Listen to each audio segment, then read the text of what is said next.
একটু আবার একটু টেস্ট করাই, হাসপাতালে কয়দিন থাকেন বেটার ফিল করবে। তো উনি বলছেন যে না, আমি আসলে হাসপাতালে আর ভর্তি হব না, যাব না, আমাকে টানাটানি করো না, আমার দাফন কাফনের ব্যবস্থা করো।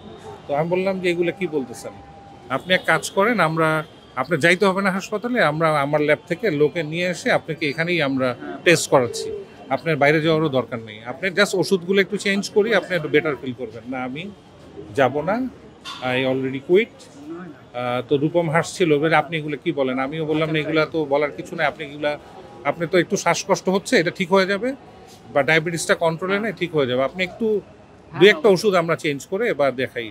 এই এই 5 ডিসেম্বর, তো আজকে হলো বোধহয় 12, রাইট নাকি 13? তো এই জাস্ট 7-8 দিন আগের কথা।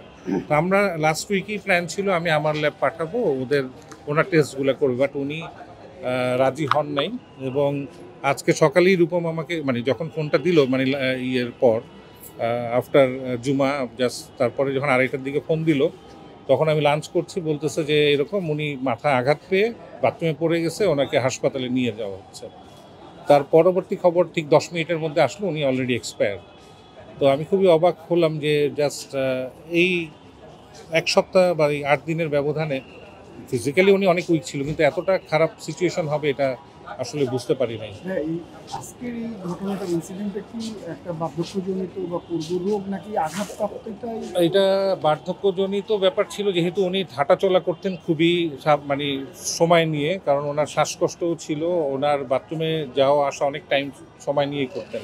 তো আমি যেটা শুনছি, আজকে লাঞ্চও করেছেন ঠিকঠাক, বাথরুমে গিয়েছিলেন, গিয়ে উনি যখন পড়ে যান, তো তারপর নাকি ওই খবর পাচ্ছিল, শব্দ পাচ্ছিল, ওরা পেয়ে যখন দেখলো যে এই অবস্থা, বা বেসিন টেসিন ভেঙে পড়ে গেছে, তখন ওনাকে রক্তাক্ত অবস্থা এখানে নিয়ে আসে, মাথায় আঘাত ছিল।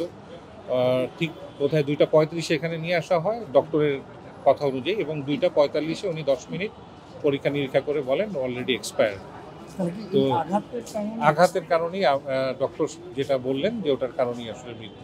ওনার অন্য আদার্স যে প্রবলেমগুলো ওগুলো তো ছিলই, বাট পড়ে গিয়ে মাথায় আঘাতের কারণেই মৃত্যুটা। বাকিটা আপনারা ডক্টরের সাথে কথা বলতে পারেন।